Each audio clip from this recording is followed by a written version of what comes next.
welcome to the exclusive. I'm your host, Sharon Tharp. I have a very fun episode today. I've been looking forward to this. We've been, throwing this idea around for a minute. And I'm joined by some of my Survivor Press friends, and you guys are going to get a little glimpse into our trip to Fiji. And so I'm happy to be joined today by TV Insider's Kelli Boyle and People Magazine's Stephanie Petit. How are you guys? I'm doing good. How are you? Great. I'm so happy to have you. Obviously, we'll talk about it, but we didn't know each other before this trip. And I feel like over the past year, we had a really good group of people, which I'm sure we'll say like 50 times. But yeah, we've Yeah, become friends we're over. gonna be annoying. We're Yeah. gonna be annoying. We But just love each other. We do. we love We each had a good group. other. We're all Survivor nerds, and so we were all out there nerding out, and it just was like such a good time. And so we're gonna recap that for you guys so you can get a little insight into what a press trip looks like. And I think I want to sort of start there is like how did you guys find out you were going, and how did, like, people want to know, and I will say this because I think people are like, you're so lucky. And yes, we are. We have very cool jobs and we enjoy what we do, but it all is also part of our job. Like, I think we've all been on set visits before. This wasn't like a first rodeo sort of thing. And so, yes, but it's also like you're there for work. So it's a cool thing, but I don't know how you guys felt about it. Yeah. Go, Kelli. Do you want to go first? No, you go. Okay. Yeah, I've done set visits before, never for a reality show because Survivor's really the only reality show that I cover. It's the only reality show that I like. Sorry, but it's just reality is not my bag, But I've done set visits for scripted shows before. This was definitely the longest set visit I've ever done. Yeah. Usually set visits are like less than 72 hours long. You fly there, you're on set for a day, the next day, then you fly back the next day. This was a whole week out there, plus some change with the travel. And so that was a real treat. That was really cool. I mean, if you're going to Fiji, you want to stay in Fiji, So especially with the time difference, it was a little rough. Oh, yeah. It was rough. The first couple days was rough.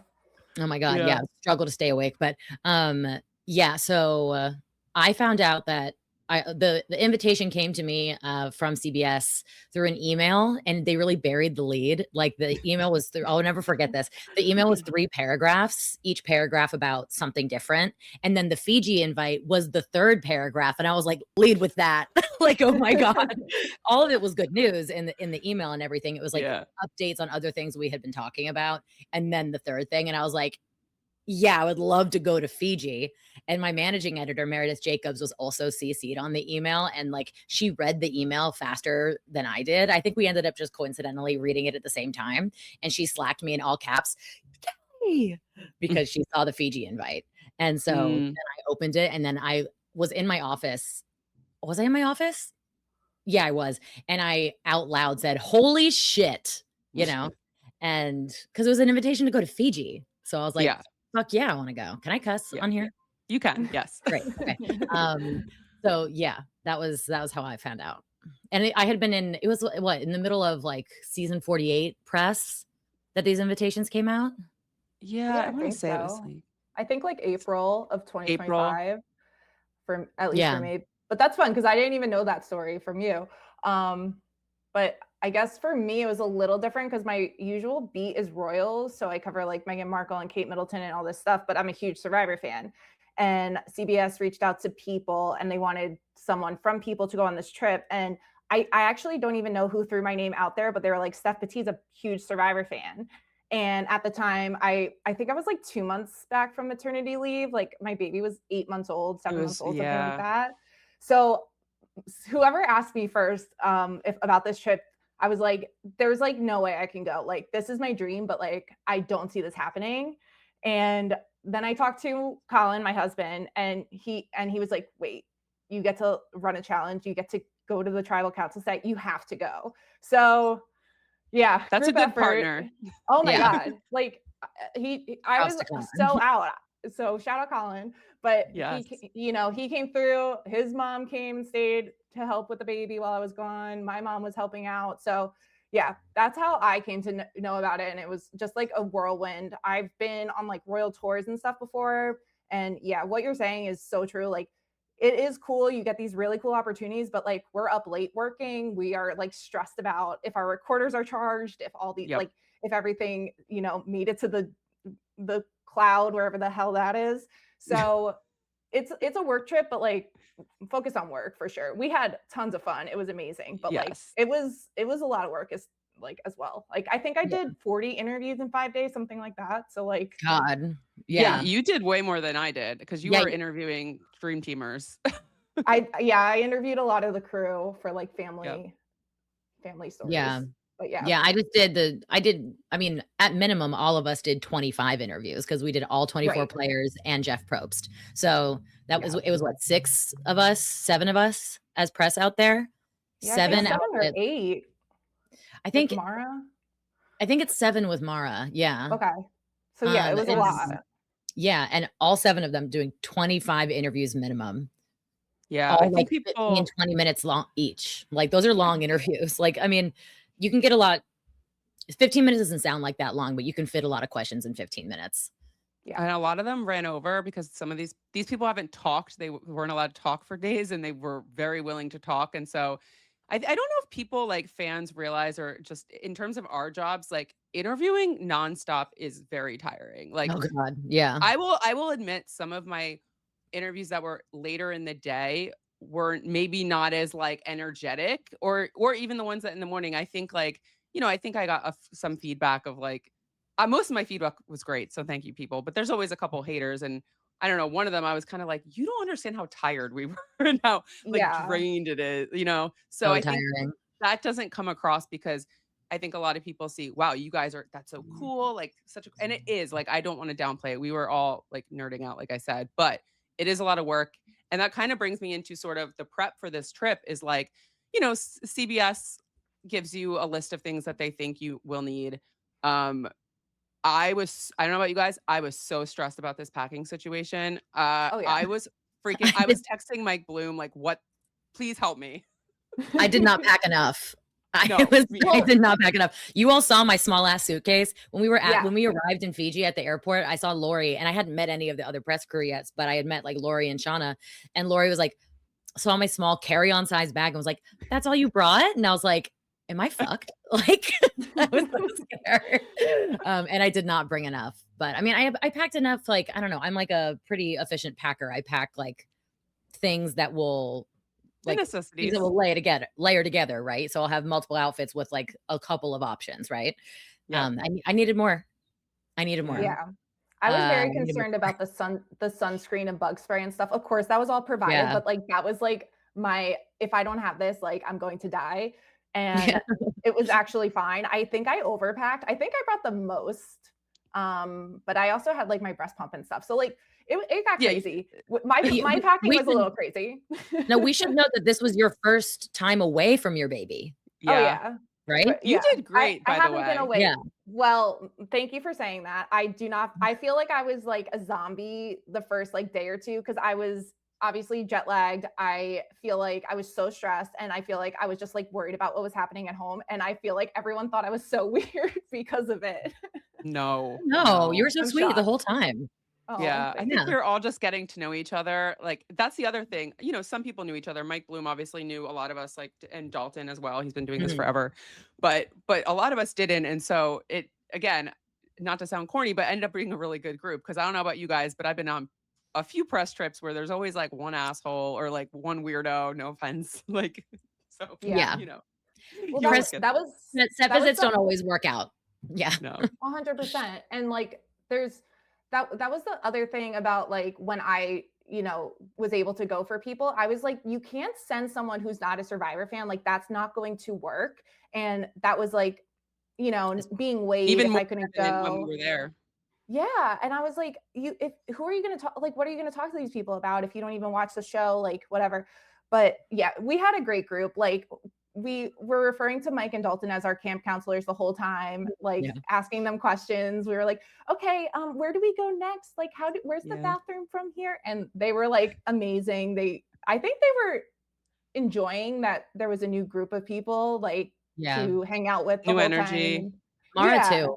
Mara was a leader in that regard too. She hadn't been on set in a while, but she with Dalton used to cover the early seasons. So she gave a lot of advice on what food is safe to eat. She scared the shit out of me with she had a Survivor horror story one time where she got like food poisoning.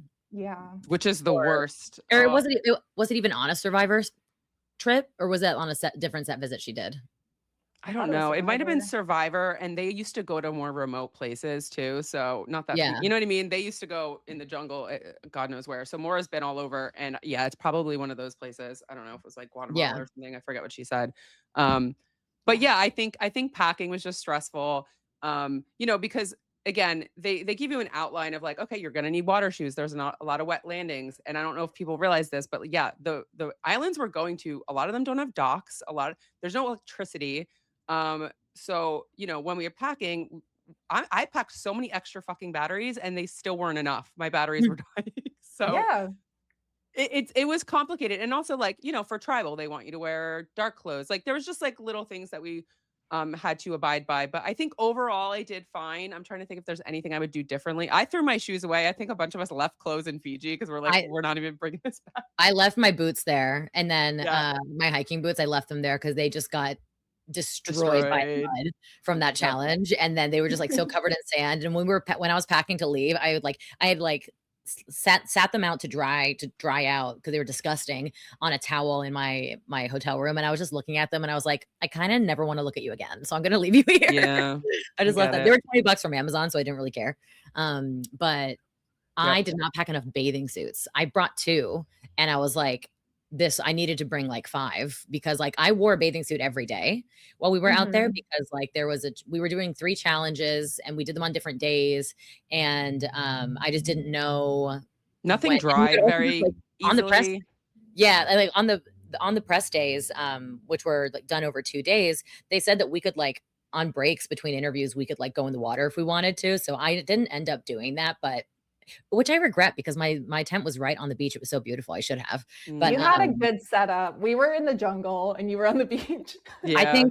I do think I had the best one. Like I like my little beach spot. It was really nice. You had a great spot. Steph and I did take a dip at one point, but I was sweating from being in that jungle. But yeah, I think let's talk about the first 2 days where that was interview heavy. So how it worked was, and I think this is no secret, is like the contestants aren't allowed to talk to each other, which I didn't realize until I was there how awkward that is. Like they put headphones on everyone just because you really can't hear on the island, but sometimes you can hear echoes, you know, I guess. And so they were just being overly precautious. But yeah, I just remember on those days, like the handlers would, you know, take someone to you and then you were kind of left to your own devices. And it was just so interesting because I don't know about you guys. I thought like maybe a press person was going to be there the whole time, but it was like I assumed so as well. But we were alone, and I've seen some comments on social media about our interviews from out there, and people saying like, "There's nothing that these journalists ask that CBS doesn't approve in advance," and that's not true. No, I mean CBS we get look at our questions at all. No. We have things that we can't ask about, and we're told like that for this trip they didn't really say you can't ask about XYZ things. They mostly just were like, you can't reveal anything about when the game is starting to them because we want to keep them on their toes. So they were like, don't say anything about, and we didn't know about any of the fan voting results on these press days. We found out about the rice result in real time when Jeff told the players in the Marooning challenge, because we were behind the cameras observing that challenge. So that was the first that we learned of any of the fan voting results. But no, we were completely left alone in our interviews, which was surprising to me because usually in interviews there is like a publicist on the Zoom call just to like organize the call and like manage it and keep people on their time and everything. And then sometimes like if they like, especially for like a scripted show, if the actor is getting into like spoiler territory or they accidentally reveal something that they weren't supposed to talk about the plot, the publicist will chime in and be like, hi, that's actually under embargo. We'll sidebar with you after the call to talk about when that can be shared publicly kind of thing. But they don't interfere saying you can't ask that. They don't dictate what we ask. They don't ask to see our questions in advance. Like, it's entertainment journalism, but it's journalism at the end of the day. Like, no journalist with self-respect would ever let someone review their questions in advance. Right. Like, that's just not how it works. Because that's you can't use. And we also didn't discuss amongst each other. Like, it was very professional about like everyone doing their own thing. And, you know, we of course like compared notes, like, did so and so tell you this part, did so and so, and like it was interesting on how many people, you know, repeated the same lines or repeated the same stories. And Yep. but we all had our own set of questions. We didn't, you know, collaborate on that, and everyone was super respectful of each other. I mean, I think at the end of the day, we're all like kind of competing for eyes and attention and views, but like it did not feel like that at all. Like everyone's been super supportive of everyone else's work, which is like, Yep. I wasn't worried about that at any point, but like it is like such a relief that it never turned into like this like cutthroat competition thing. Like, and everyone's been so supportive of each other. So Yeah. It's so true. again, we are so annoying. Yeah, we are. We have a Survivor group chat, and we were all sharing each other's content and sort of, you know, that's exactly what it was. Because like you said, in these environments, especially like even on a red carpet like we were last week, things can get competitive. I don't know. I've been in this industry long enough where I just don't care to be competitive anymore. And also, like you said, like your quality will show through regardless of if your questions match someone else's. Yeah. Right. And so many of us, luckily, honestly, just went totally different routes. Like you could get a little bit of everything from all of us. So it actually worked out great. I don't know about how you guys feel, but. And that's just like the cool thing about the human brain. You know what I mean? We all have the same exact people that we're interviewing, but none of us will come up with the same exact questions. Yeah. You know?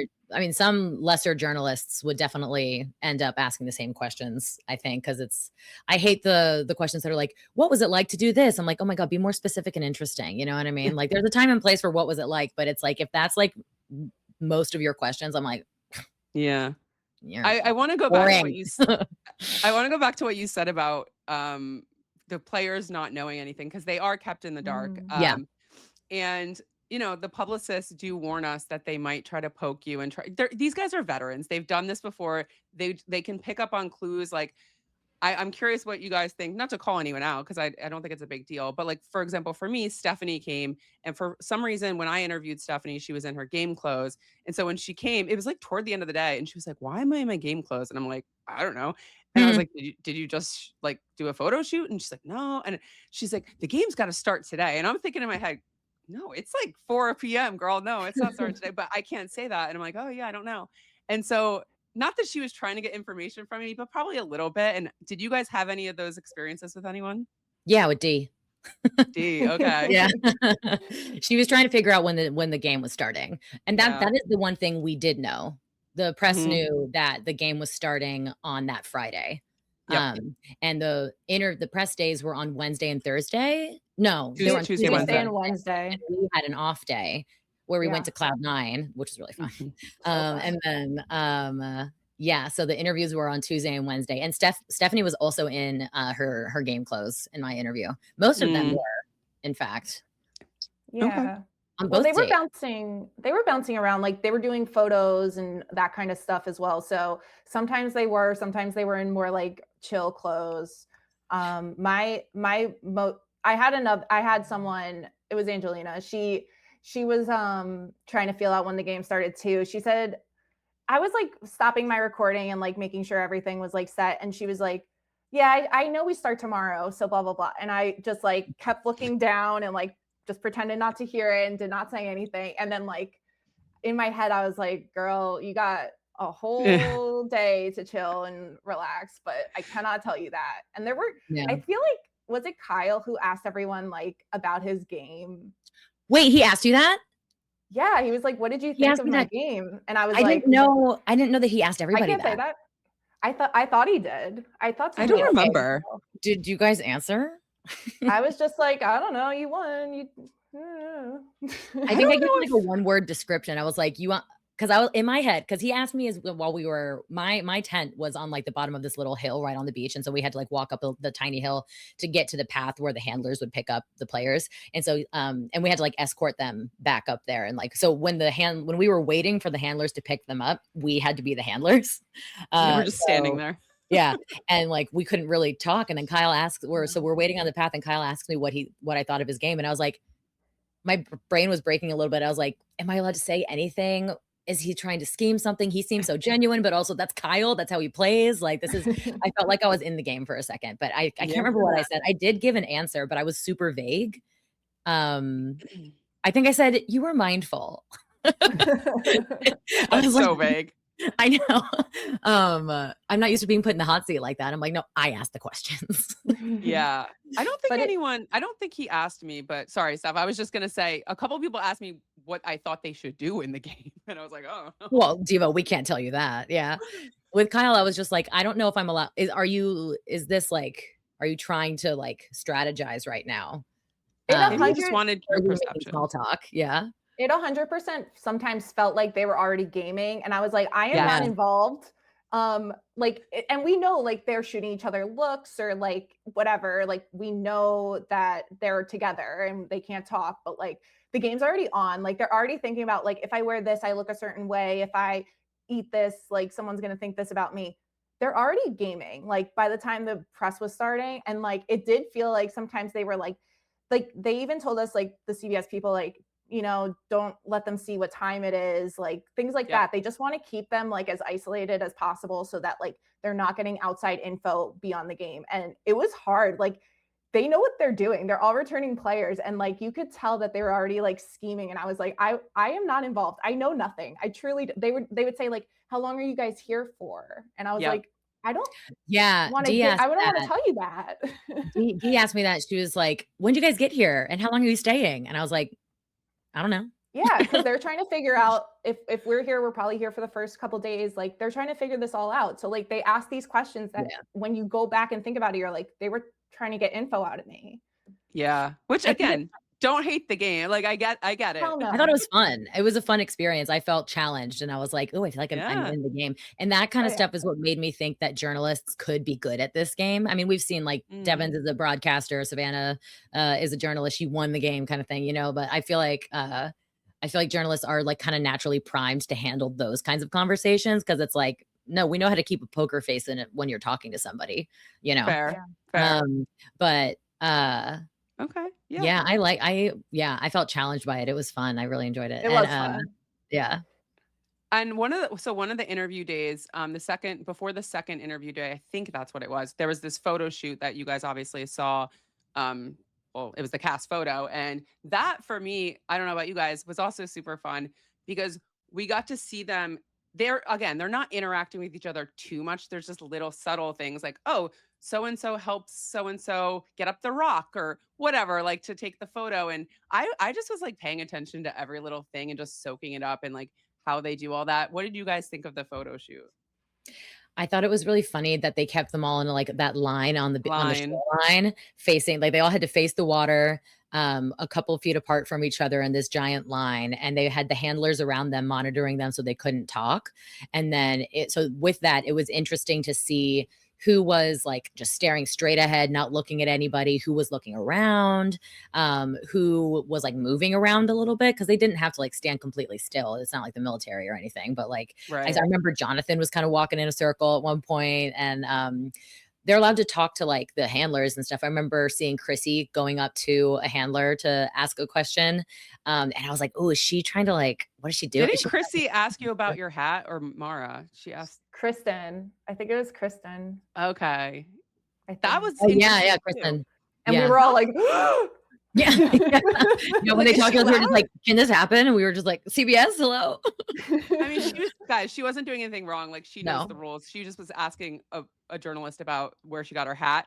But it is interesting because they're all lined up. The game's already started. And so all the other players are seeing this. And again, I'm not saying it looked bad on Chrissy, but I am interested in what people were thinking in that moment of like, and also they haven't talked for days. So sometimes they just want to like talk to someone. I get it. Yeah. But yeah, Steph, what about you? Sorry, the Chrissy thing felt like a power play to me. I thought she was being a little smart. Yeah, I thought about that too. I was wondering. Yeah, smart compliment, not like smart ass. I thought that was like interesting of her to do. Yeah, it felt like it, but I do remember like even when they got off the boat in the morning, like we had already been on the island and we're just kind of waiting around on the beach to like go to our spots and whatever. And like they're getting off the boat and we're all just kind of like, don't make eye contact, don't whatever. Like Colby's right there. But like it was so awkward. And like Colby. they have to do that. And they have to do that for days. Like, it's so odd. But I thought the photo shoot was really cool. It was cool to see like the behind the scenes of it. Like, I love I remember those photos for years. And like, so it was just fun to see like how they come together. And like, There was also a second photo shoot, but I don't think we got the image from that one. Yeah, the one further down the beach, right? Maybe they'll release it later. By but it's boat. just like, yeah, it's just like another group shot just further down that same beach. It's nothing that different. It was better than those weird edited shots they did. I don't know what the hell that was about. What was that? But anyway, yeah, so the second day of interviews, the cool thing was they were like, do you guys want to run a challenge? We ended up running, I ran 2. Did you guys run 2 or 3? I did 3. We did 3.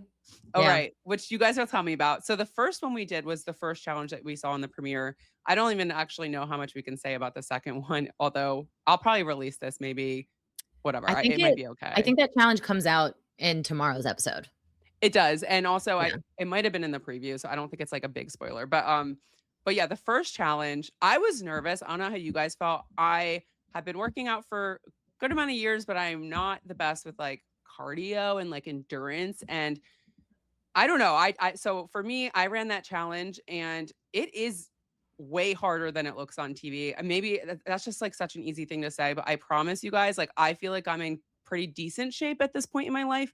And to imagine someone twice my age sometimes doing these games is like wild, and all the more power to them, because I was fed, I was drinking water, I was sleeping comfortably, and I was struggling, like going up that A-frame. I twisted my ankle going down. Then the mud, they're like, don't put the mud in your eyes. Well, sure enough, puts in my eyes. I'm like, can't see. And I was throwing the coconuts. I was at that, and they were heavier than you think. So like everything just looked harder. But I'm curious, like, what each of your experience was in that challenge. And in the coconuts, we had it slightly harder with that one because they edited it because they were having us test it out, like with the dream, like they do with the Dream Teamers, and Dream Teamers were mixed in our groups to see if like they needed to make any changes to the challenge before they film it, right? And so our coconuts were all individual, but then when they filmed it with the cast, they had put some in bags so they could like get through that part faster.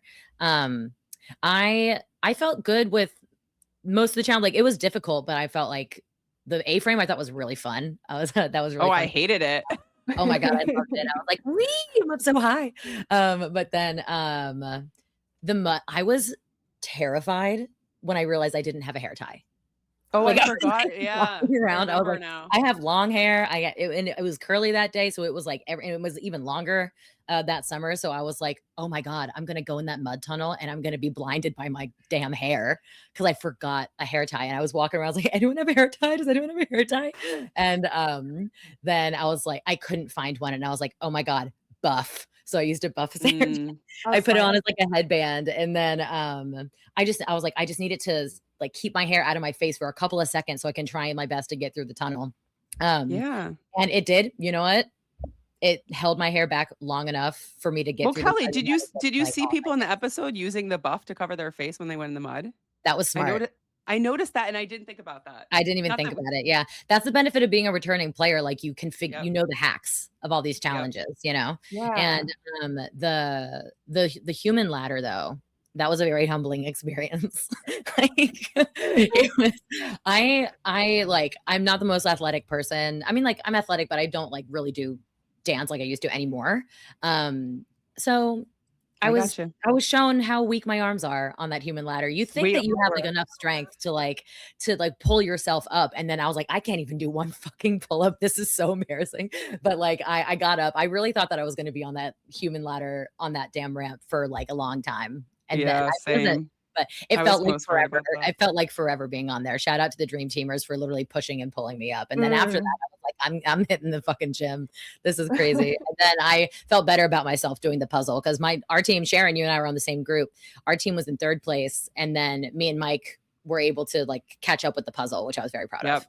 And we ended I was the Surrey fucking up the coconuts. That's why we were 3rd place. And then Jeff is screaming at me, which is also the fun part of it. Yeah. But Steph, you were also on the puzzle and you guys won, right? You did. It was the best moment of my life by far. What happened was when I was on a different team, I was with some of the CBS people on the pig team. The president of CBS was on your team. Oh, yeah. I got her up that wall. Like, people were like afraid to like, I don't know, push her up. And I was like, whatever, we're getting up. Let's go. But they like no one wanted to do the puzzle, and I was like, this is like my Uh-huh. chance with nothing on the line, you know, to just like do it and like either have the hero moment or never say, oh, these contestants like are so stupid again. Like I will know for sure. And I don't think you said it, Kelly. Like those puzzle pieces are heavy. They're They huge are. and they're heavy, and they like look like they should go in this spot, but even if it is the right piece for that spot, sometimes it doesn't like slide in easy. So you start thinking, oh, this is wrong. And then like some of the people who were not on the puzzle for my team were like, no, that's right. And I had to like readjust it, and like they're just so big and awkward and clunky. So like it really was so much harder than you see on TV. I thought it was like I was not in shape. Like I just had a baby. You I just was had a not working baby. out. Yeah, like I was not working out. But You were busy. I was a little busy, and Rightfully. on the wall, I was the last person before our like human base went up, and I was like, we should have planned this better. Yeah, But I that's was how I felt. literally like standing on this guy's shoulders, like reaching up, and like just like I was just stuck there. I was just like, now Dangling. what? Now Well, what? the thing is, you think like I was like, I'll get traction with my boots, like with the rubber on my boots, I'll be able to push myself up the wall. But no, you're covered in mud, so it makes it Yeah. slippery, and it's like a really slippery like metal material. They add like Yep. the materials they use in the challenge add a layer of difficulty to it. And then what God, when the cast showed up and did this challenge, Jonathan did it barefoot, and I was like, so dumb. You are not getting up. Like even like it's the mud makes it hard to get traction on the wall anyway, but your feet aren't going to be better, you know. But he really regretted that. He struggled a lot. You don't really see it in the episode, but I mean, it was entertaining to watch. But I was going to ask you guys, what else did we see when they ran it that wasn't shown? Obviously, I think a bunch of us have mentioned Suri took a long time. Suri took like, I think we estimated around 15 minutes. Obviously, Kyle, they stopped for Kyle, and I think that helped in the sense that like she got a second to breathe. Yeah. So I think that benefited her a little bit. But yeah, what else did we not see? I think the other big thing that people mentioned was obviously Kyle had actually gotten up and Colby was struggling. Kyle came back down to help Colby, and that's when he tore his Achilles. So obviously that was a big moment, but I'm sure there was other things that you guys saw. There was a water basin at the end of the mud tunnel for us to wash our faces off, that they took away. They took it away at the very last minute. It was already out there, and they were like about to start the challenge, and they were like, get rid of the water. And so no, Jeff like, looked at that. I remember it so vividly. Jeff looked at them and then looked at the water basin, looked back at them, and he was like, actually, take that away. I don't want you guys to figure out how to use that to your advantage. He was like playful about it, and they laughed. They loved it, honestly. But yeah, but it was so like last minute, like a change at the very last second, like just literally no more water. Yeah. And am I imagining that Jonathan couldn't get up the wall and Charlie went down and got him? No, that happened. Charlie stepped on Charlie. Charlie Davis became Jonathan Young's human ladder. Like he pushed him up. It was insane because I think Teal was, they were either first, I think they were first up the wall. And so we were watching them try to get the wall while the other people were doing the monkey fist. And Jonathan obviously threw everyone on his team up like effortlessly, but then he couldn't get up. I think Mike White took his shirt that probably had something to do with it. And then Mike White took his shirt off, and they were trying to use that as like something for Jonathan to hold on to. The shirt like was ripped to shreds. We were all like, Mike White just lost his shirt. How many more shirts does he have? Maybe one. And then Charlie went down, somehow didn't get squashed like a bug. And Charlie lifted Jonathan up, and then somehow they got Charlie up too. But like, I wish that was on the episode because I felt like I was like hallucinating at that moment. I really thought this was, I'm not really seeing this right now. Wait, I need the uncut footage of this challenge. This reminds me about Charlie. Before the press days started, right when we got to that, like 2 days before we got there, but after the cast had already been like sequestered on the island and everything, Taylor Swift bought back her masters and announced it. And CBS was like, don't tell Charlie. You can't tell Charlie this. And I talked to him about the premiere about it, and I was like, he was like, oh, did they tell you not to tell me about Taylor Swift's masters? And I was like, yeah, but I specifically asked if I could talk to you about it, and they were telling, no, you can't. So like no outside information. It was so funny. But yeah, there's another part of the challenge too when Dee and Jonathan did something incorrectly, or like they skipped a step, forgot something, and Jeff went, Dee, Jonathan, no, go back. Like he yells at them. Stern. He went, Oh, it was crazy. I was like, oh my God. It was moving the crate and Jonathan like did it too early. And he was like, he had that crate like halfway through the course and Jeff's like, no. And he had to like put it back. And it was just like, yeah, they did something or something. Yeah, it was chaotic. And then, I mean, Mike Bloom posted like that Angelina tried to negotiate for stuff. I'm surprised they didn't put that in. And also they revealed at the end of it or the beginning of it. No, wait. When did they say that like, oh, we don't need Flint. We already made fire on our own. At the end, because CeeLo lost and Jeff was like, I have to keep your Flint because they never earned it. And they were like, we don't need it. And it was just like a power moment because they made fire by themselves. Like, oh, we already have fire. And so that was impressive, to be honest. I thought it was. Cool. And so when we got to see that in the episode, them actually making the fire, I was like, oh my God, that's the moment that we heard about but didn't see. It was really impressive. I was like, ooh, old era's back. I know, it felt like old school Survivor. Wait, Steph, there was something that you said Jeff told the contestants about us. What was it? Oh my God. Yeah. So we all I just watched your TikTok of this today. Because it was so funny. But we all had the earpieces in because they're all mic'd. Like we can't really hear what's going on in the challenge. So everyone on, cameras and everybody has the earpiece in so they can hear what's going on. And while Jeff was walking everyone through the challenge, the tribes one by one, they were saying, can we use the rope to get up the wall? And I think they like went and discussed it, like Kierhofer and Probst and everybody like kind of had like a mini gathering at that moment and decided in the moment, like, no, you can't use the rope. So they told them that, and the tribe, whatever one it was, I can't remember. They were just like we need the rope to get up the wall. The walls, and Jeff, the press did it, and it was like we're all standing right here, and we have like, earpieces in, and we can hear you. All about us. I loved it. So, I mean, like fair point, but also, did Kyle get hurt or not? Like, so maybe give maybe give the press a little more credit. Yeah, I still have the scars, man. That's the other thing. I don't know if you can see it, that will. It's from the different challenge, though. Yeah, I was gonna say that the other challenge, people really got banged up, but that's the other thing. Like, none of these challenges are like smooth surfaces. A lot of them are rough and like, I mean, the production team does a great job. Like, it looks amazing. But no, you're getting scraped up. I mean, we see it on people's legs all messed up, and you got to be careful with that because you easily get an infection. And all that stuff. So yeah, it's brutal, but I loved running it. It was just way harder than I thought. Yeah. But yeah, I think there was a group field trip to the medical center after the challenges. There was, and Dalton escorted us over there to Dr. Joe. Yes. I saw Dr. Joe. He said I sprained my ankle a little bit. Typical, almost remember that. Pushing 40, and this is what happens. But it was funny being treated by Dr. Joe. That's amazing. I wish I got hurt so Dr. Joe could diagnose me. I never went to the medical center. So when they showed it in 49, I was like, oh, that's what it looks like.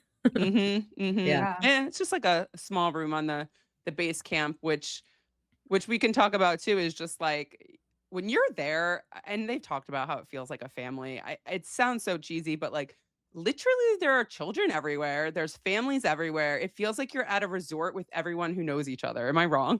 No, it really does. Exactly. Like it took me 10 minutes. Like when we first got to Mana, which is where the base camp is, it's like the Mana resort that they rent for 6 months of every year. So it's like the whole families are spending half of every year here together, and it's just such like they have everything they need with that through renting that resort. I'm like, oh, it took me 10 minutes to realize they're never leaving Fiji. No. And they're not, and I kind of get it. It's like, well, this is like this completely eliminates the time of location scouting. Like you have more time and resources to produce the show. And just imagine how much storage costs when you film in different places every season. Like, where are you going to keep that stuff? And then like you're going to store all the set pieces because they reuse it for other seasons. And then you have to take it to the next place that you film at. Like, no, you gotta like they can store everything on this island when staying here and stuff. And it's like, as much as I do love the different locations and it brings like fun variety to the show with that, I'm like, I get that they're never gonna leave that base camp. They might, unless they can find something like that in another place. But honestly, like Fiji's so gorgeous, I'm okay if they stay there. It's pretty to look at. Yeah. Yeah, no, exactly. I think it was evident too when you're at the premiere, everything is branded Fiji. Fiji is now part of Survivor. And so it is what it is, guys. If we were traveling around the world, Survivor might have been canceled. It might have been cost too much to produce it, and then it's canceled. So I will take Survivor however we get it personally.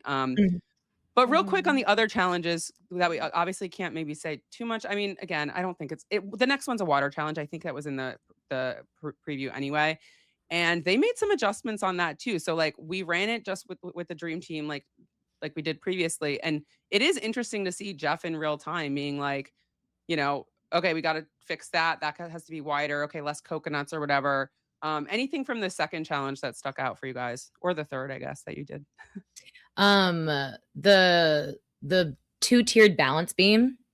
I remember watching them because the waters were so choppy when we were filming it, or about to film it. They did film it. I don't think we'll ever see it, but we'll never see it, I guess. Yeah, because it's a dress rehearsal for them, so they're practicing how they're going to shoot the challenge, right? I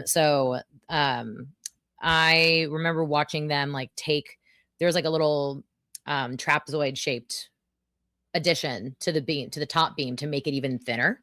Yeah. But because the water was so choppy, they took it off because they were like, it would be impossible for them to do it. I wrote a whole story about this fucking balance beam. Like, this was Go my read it on story. TVinsider.com. Yeah, go read it on TVinsider.com. And it's also the cover story for the TV Guide magazine special issue that we made for Survivor 50. And I was just like, yeah, I've seen this 2-tiered balance beam on the show. We all have plenty of times before. And you feel like it's a common experience to be like sitting at home and yelling at like, you just have to like run across. It's the fastest way to do it. And even Dalton Ross told us on set that day, he was like, you do just have to book it. It seems counterintuitive, but it's the best, like most surefire way to get across. You might fall, but you're less likely to fall that way than you are the other ways. And like Mike Bloom was suggesting other ways, like you could scoot and all this kind of stuff. But I was like, yeah, I'm going to run because that's what I yell at the TV when I see people not running. And then I'm standing on this platform and I'm like, oh my God, no, it doesn't make sense to run. I have to apologize to every Survivor player I've ever yelled at on my TV. Honestly, I get it. Because the water was moving around so much. I was like, it wasn't that I was afraid to get hurt. I was like, I'm probably gonna, who cares? And then, but it was like, I was like, no, I don't think I'm going to make it. Like, I'm trying to like save time. I'm trying to win this challenge, Yeah. So yeah, I was like, damn, I get it now. But there was I tried a couple of tries. It took me the longest to get across that beam out of everyone playing. And so, not everyone did it, but I really wanted to do the smash and grab part. And so that was like part of it.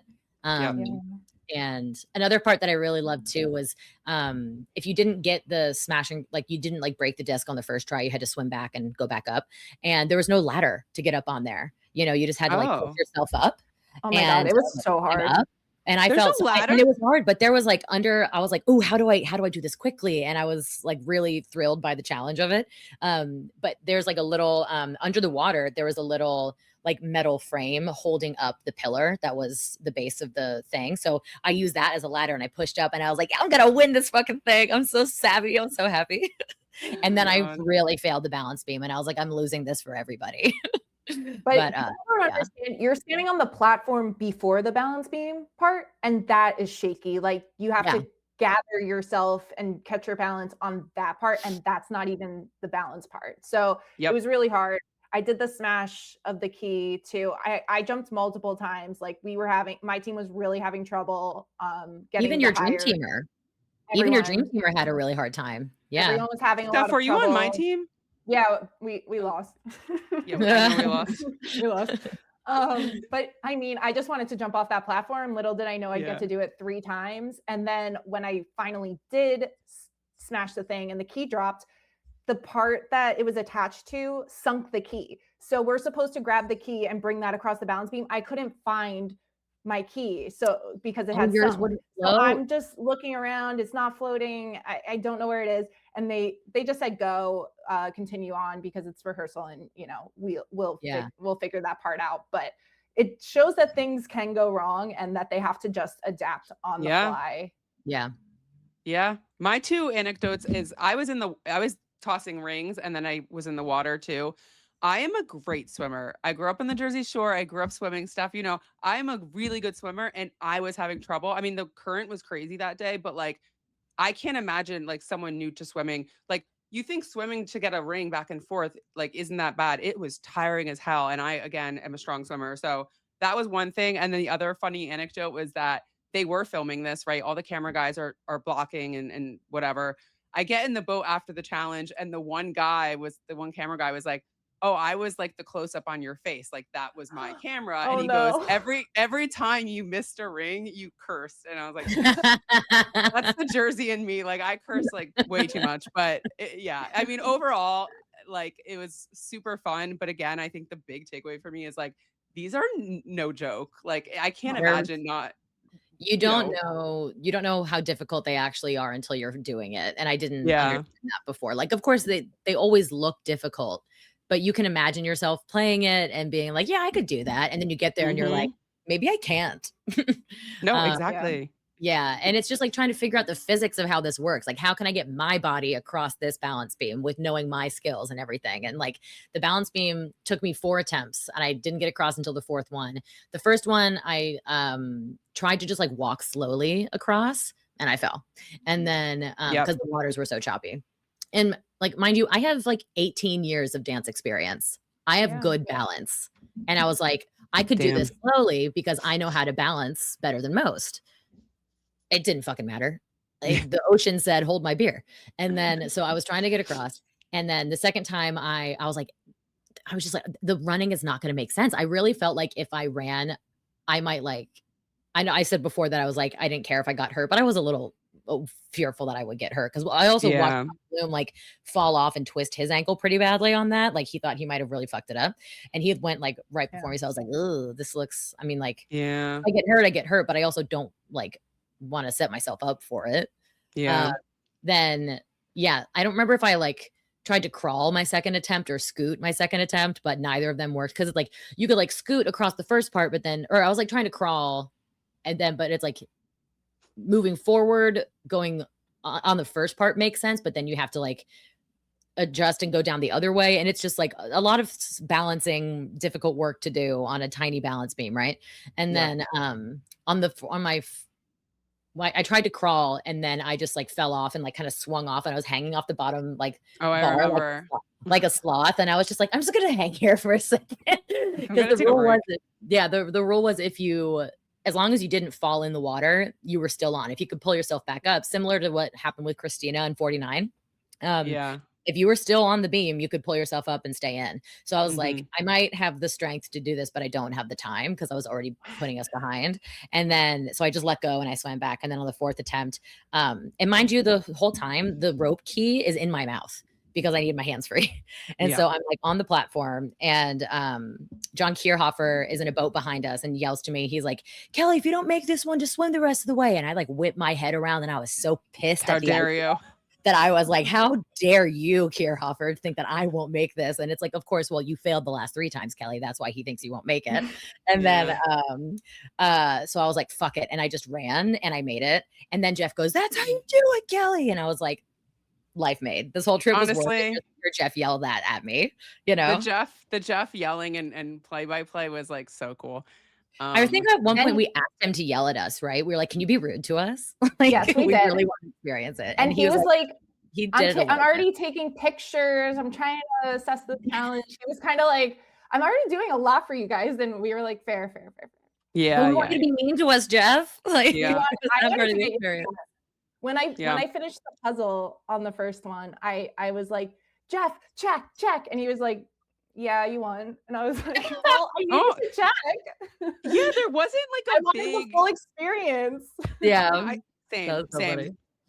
Real quick, he gave me a are you guys okay on time? Because I just realized we have like okay. I need to go in a little bit, but yeah. Okay, we'll try to power through.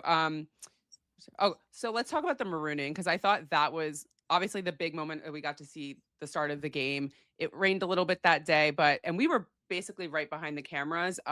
You know, you don't see it. I think they edited out of the drone shots and stuff, but there's like hundreds of people working. I think the big edited us out because I know how close we were standing.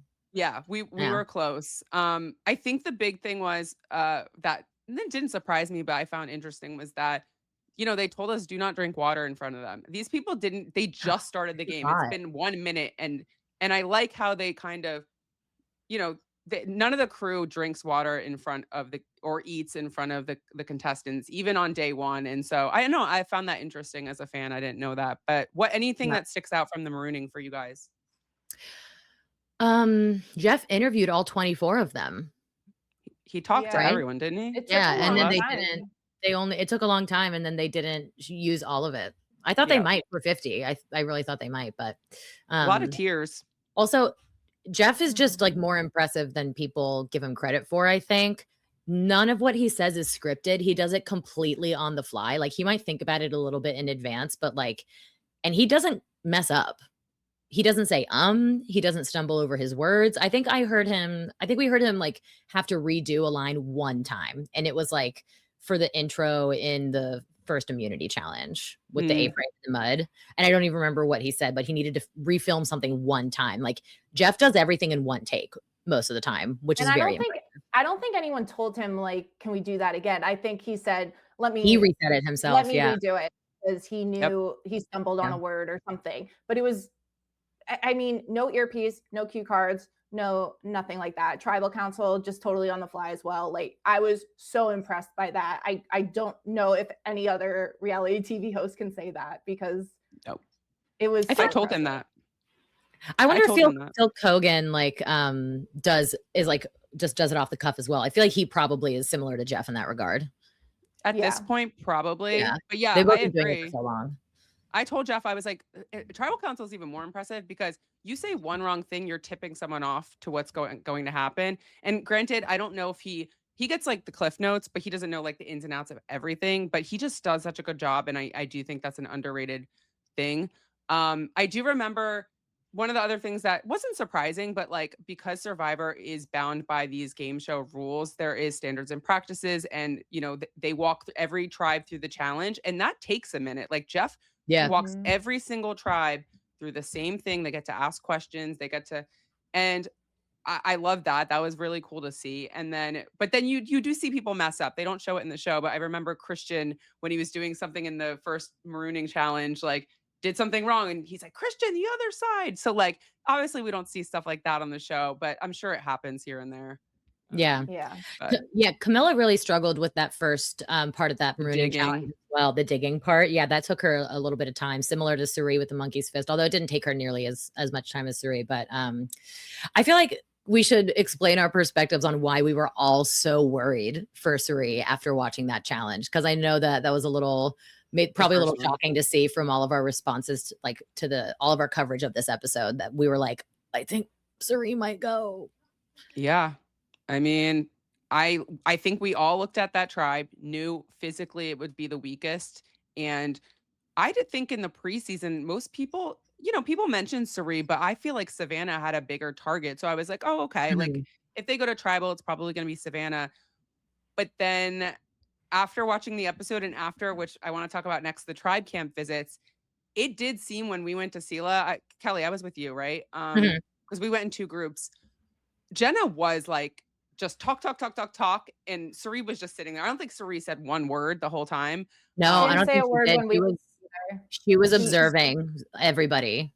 Yeah. I had a fun time watching her at the camps. I was like, what are you thinking? I want to get inside your head. Yes. So we were worried about Suri because after that challenge, like I said, Ozzy and Joe looked really annoyed, and I was just worried that there wasn't enough time. But who am I to freaking question Suri Field? Hello. I know. Yeah. And we a lot of our fear that Suri would get knocked out was largely we didn't know what was happening at the camps. That was we got to see the challenges, we got to see them and interview all the cast and everything, but I'd say the camp life is the one thing we really didn't get to see much of at all.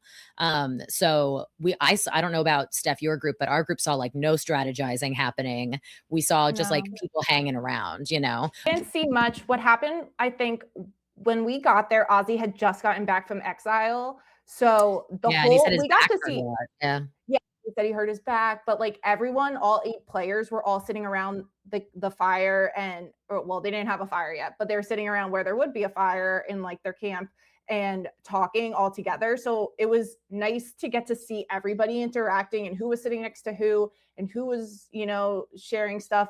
At that, what we saw was Emily was telling her tribe about her relationship with Dee since they're from the same season. And she sounded, like she was kind of throwing Dee under the bus. This obviously didn't make the episode, but she was saying, I don't know if she would have told me that she was even going to be on 50 if I hadn't called her and things like that. So it was very interesting as far as what they were like happy to share about the other players that they knew. I remember when we were at Kahlo, Sharon, we saw the coach and Charlie toe ring thing happen. But what they didn't was that led to a conversation about wiki feet. So that's how Coach learned about wiki feet. and Dee's big toes.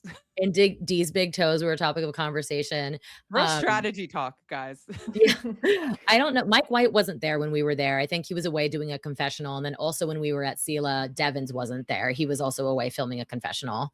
And then I remember at Kahlo, I felt a little worried for Dee because she told a joke. She tried to like tell a joke or say something funny and it just didn't land. And I was like, oh, is she not popular here? I don't know. Cause like, that's interesting. Cause now I feel like what they showed us, it did seem like Dee, if that tribe goes to tribal council, Dee's name's been out there. And I thought, I don't know, again, we'll see. Cause we're not spoiled, but like, I feel like Dee and Jonathan kind of had a vibe going on, Kelli, when we were there. Yeah, for sure. I could be wrong. Yeah, they seemed friendly to me. And then I was surprised in the episode to see Dee, Tiff, and Camilla have like planned like an alliance together, because when I saw there, I was like, Tiff is the one who didn't laugh that much at Dee's joke. And I was like, oh, so I was like, are they not getting along? And I didn't know if this was like for the cameras, like, or they were acting a certain way because we were there observing, or if it was real. So I jury's out. I have to see what happens. But that was interesting. Steph, I was gonna ask, can you explain to people how many people are at the tribe camp and how many cameras and how weird it was that we were just standing there watching them live? Yeah, it was so awkward. And I think everyone, being returning players was kind of used to it. Like they didn't play as much mind. Producers were coming in and out. There were at least like 3 cameras at each camp.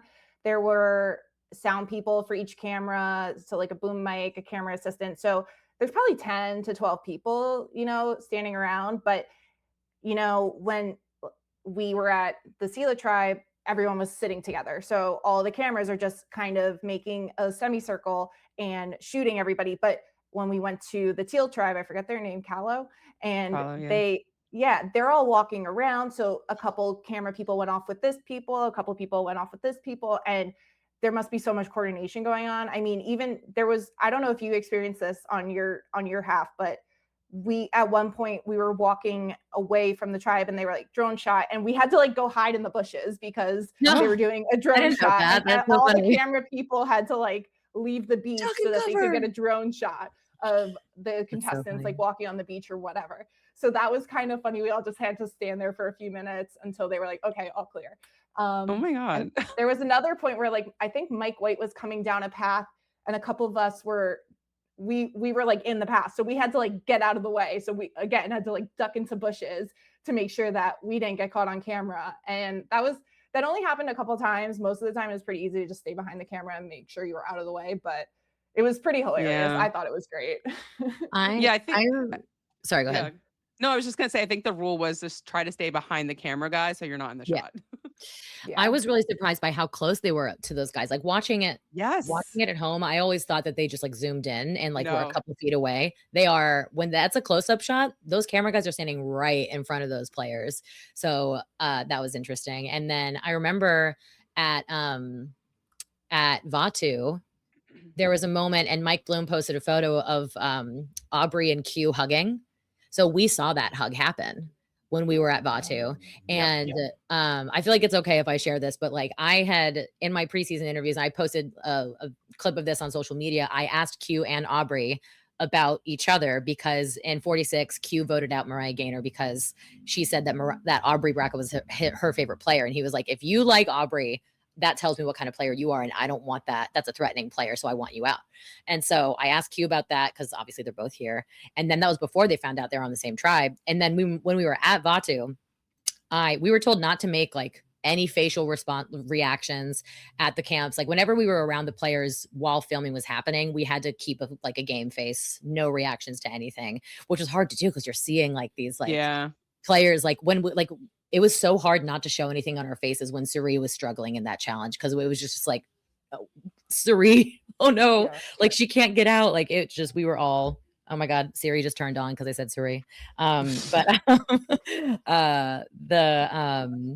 Yeah, so at Vatu, I was just like looking at Aubrey, and she looked over at me. We made eye contact, and I was like, and she went over. I feel like I saw a light bulb go off in her head, and then she went over and talked to Q, and that's the moment when they hugged it out and talked out this Mariah thing. I don't know what was said because we didn't have earpieces on at that moment, but I was like, oh, this is crazy to witness. Yeah, that was my favorite part of the camp visits. I kind of hope they go back and show that, but like more of the camp stuff. But we'll see, because the premiere was super packed. Oh God, yeah, we have a ton. I can literally keep you guys here all day. But I want to talk about Tribal real quick, because that was like that was the big ending sort of thing. Obviously, we knew CeeLo was going to Tribal. We didn't know sort of how much access we would get. We watched the episode sort of in like what you would call Video Village, but not really, like in a tent essentially with a TV, almost like you're watching it. And it's so cool because the way that they shoot it is how they shoot the show. So like we would see the different shots of someone in a voting confessional and everything. And yeah, I just that, and then we also got to tour Tribal Council, which I don't know about you guys, was massive and way bigger than it comes across, and amazing set design, like sick in my opinion. But yeah, tell me about your experience at Tribal and anything that surprised you. I remember we obviously were watching everything. It took a long time. I would say just under an hour. Like again, they talked to everyone.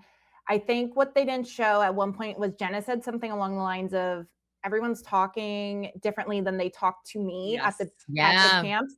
So that was kind of her red flag going up. It felt like in real time, like we got to see her kind of realize like she might be in trouble. And she didn't vocalize that as much in the voting booth, but we did see everyone like cast their vote live and their full, confessional at that point. And Jenna was first, and she cast her vote for Suri first. So of course we're in the tent, like, of course, freaking out, but we can't be too loud. We're not that far from set. Like we were just like looking at each other like, oh my goodness, Suri. And then of course the votes for Jenna rolled in and we kind of realized what was going on. But for a second we were all panicking and like not happy it was Jenna at all, but not happy to lose anyone. But we were really panicked. We all thought it was Suri after that first vote. We like, I know like Sharon, in that video you posted of us making our predictions and stuff, people were like, I can't believe they thought Suri would be the first boot. And we're like, you don't get it. We were terrified for her. None of us wanted that to happen. That would have been the worst episode ending ever for Suri Fields to be the first boot of this season. I'd be like, this is a disaster. Like I really didn't want, it was awful that Jenna went first too. Like there's a certain group of this cast where I'd be like, any of these players getting out first would suck. And Jenna's among them. So that did suck. But for me, I think it would have been, Suri would be like number one, top of the list. Can't be first boot, or else this episode would be awful, Yeah. So when we were just like, because of what happened at the challenge and because of what we didn't see at the camps, we were all just like, please no, it can't be her. But we had limited information. yeah. But one of the things they also, obviously they don't show this, but before Tribal, Jeff kind of gave a little speech to everyone and was like, listen, we know how much it takes to be here, something like along those lines, and like we don't want to see someone go, but someone has to go first, that little speech. And I do think that's really something that Jeff clearly cares about a lot of these people and knows how much time and effort it takes to get out there between the casting process, all that shit, and getting out there, and just to go home first really sucks. And so, it's just like you see little things like that. And it was interesting. My favorite part of the whole thing was watching the votes come in live, because that means that we got to know who got voted out before the players knew and before Jeff knew. And I was like, I felt like we were in a secret club. Oh, that's true. Yeah, because like, I mean, we watched it. I like wish, I know they have to cut it for time and for suspense and everything, but I wish that everyone could watching could experience seeing every commentary from every vote. You know, those are never done on the show. So I feel like that would be really fun for people to see. But yeah, they were saying, like, I was watching the episode back, I was like, Ozzy was an option. We didn't hear about that at all. No. And we had no inkling that Ozzy and Cirie had made this alliance, and which I'm excited about. I'm glad they're teaming up. I think that's a good thing. And we have to talk about how Cirie volunteered to do the monkey fist, and she talked about that at Tribal. I think Mike Dalton put in one of their behind the scenes. I mean, we've been reading so much of each other's stuff. I can't keep like everything. It all blends. But I think if our articles have one views, it's all we know that it's coming from one of us. It does. That's true. But I forget where it came from. But yeah, someone said that what was I talking about? The monkey Cirie volunteered. Cirie volunteered for the monkey fist. Jeff asked, like, did you volunteer for that spot? And she said, yeah, I practiced it before coming out here, but it was that rope thing that was in front of her that threw her off. And so we heard that at Tribal for the first time, and we were like, well, that's what we were all wondering, was why were you doing the monkey's fist when it seemed like you didn't know how to do it? But now we know why. And that rope thing, I mean, they didn't even show it on the episode, but after they threw the monkey fist, they had to untangle that rope in front of them. And that was, I think, mostly You're there. Right. They didn't show that in the episode. You know what I think is mostly there for is so that the cameras had time to get up that platform to do the puzzle. Interesting. So it was kind of like a time thing, so that the camera, like, because all these cameras are lined up on the side, and then they all ran up this platform. Like, it was orchestrated, like beautiful choreography. It was amazing. It was just to see that. Yeah, that camera crew is skilled. Honestly, yeah. I wanted to, anything else from the experience that you wanted to mention? I wanted to mention something. Oh, we did visit the challenge yard, and I just got to say, like, obviously that's super cool. You get to see like the poles that people stand on and everything. The amount of work that goes into this. I mean, the Dream Teamers, if anyone doesn't know, yes, they're running challenges, but they also get to sort of explore what part of the production that they really like. And so I don't know, we would run a challenge with one of the Dream Teamers, and then like a half hour later, the Dream Teamers like painting one of the challenges in the challenge yard. So it was just so cool. I don't know. They would pop up everywhere.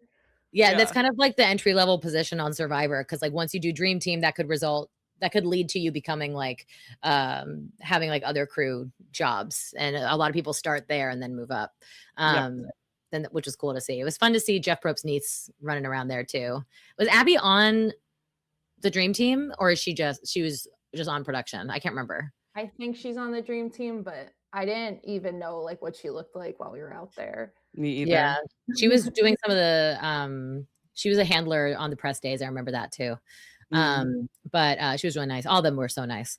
And one thing that stood out to me in all the press interviews was how annoyed everybody was by Devins, which is why because of how he was acting before, like just because of like the looks he would give people while they were like not allowed to talk to each other.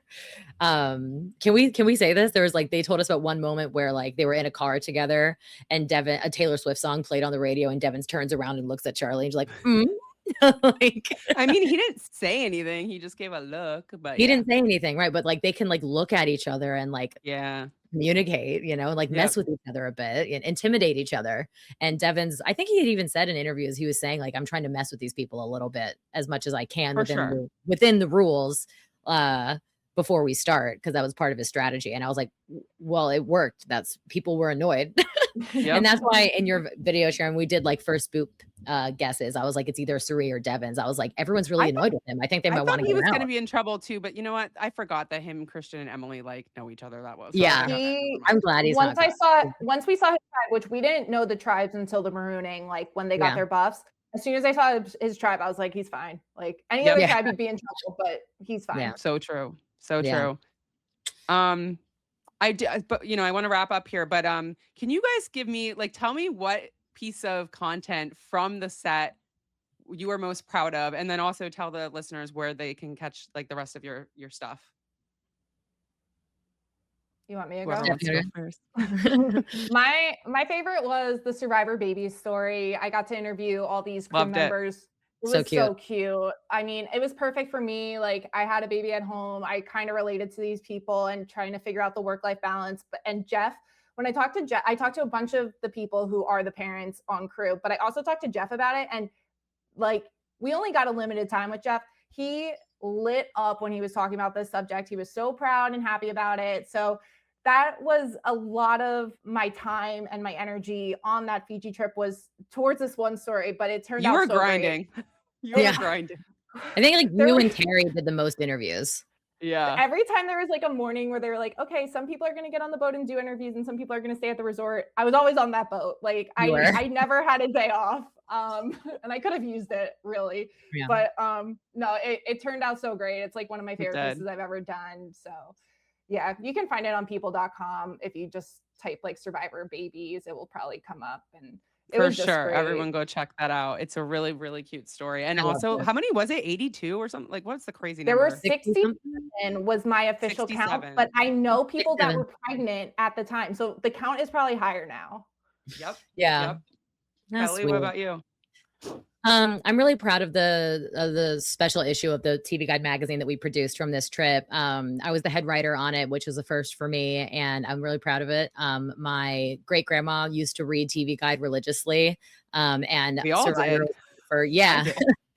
It's still around, guys. It's still in print. You can still get it.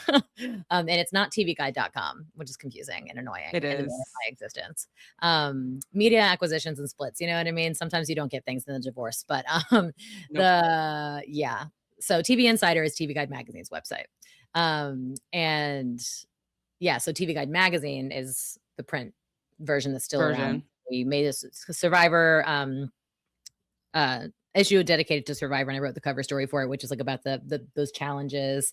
I did gallery cast interviews and everything, and then I had an interview with Jeff in there, and then I had some other, I think I wrote like one other intro or something like that. But I'm really proud of it, and I'm proud of the covers on that. I chose all the players for the front and back covers. I love your covers. I love Thank you. Yeah, it was so well designed. Somewhere. Yeah, I don't know why. I will say I don't know why Colby is so big. I didn't choose that part, but I think we have some Colby fans on my editing team. But yeah, there were other players that I really wanted to get on there, but I had a limited number, and I wanted to have a good variety of people. So yeah, I love how that turned out. And yeah, what's and you yours, Sharon? Share yours. Oh God. Yeah.